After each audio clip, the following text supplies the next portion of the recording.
இப்போ உங்க பசங்கள்லாம் இதுக்கு ஓகேவாம்மா நீங்க சன்னியாசம் எடுத்து? அது இன்னொரு கதை. எனக்கு ஒரே பொண்ணு எங்களுக்கு. அவளுக்கு 2000ல கல்யாணம் பண்ணி கொடுத்தோம்.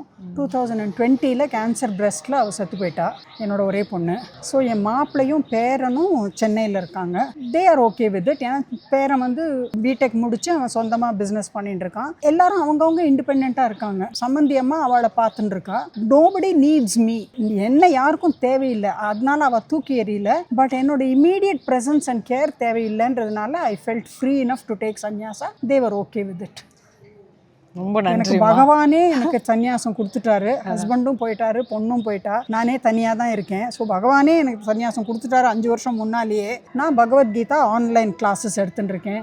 விஷ்ணு சஹஸ்ரநாமம் பாஷ்யத்தோட ஒரு தடவை ஆன்லைன் கிளாஸ் எடுத்தேன். வாழ்க்கையில என்ன வந்தாலும் அதை கடந்து நம்ம நிக்கணும், பறந்து யோசிக்கணும் அப்படிங்கிற ஒரு விஷயத்தை சொல்லியிருக்கீங்க. உலக க்ஷேமார்த்தம் நம்ம வாழணும், உலகத்துக்காக தான் நம்ம வாழணும்.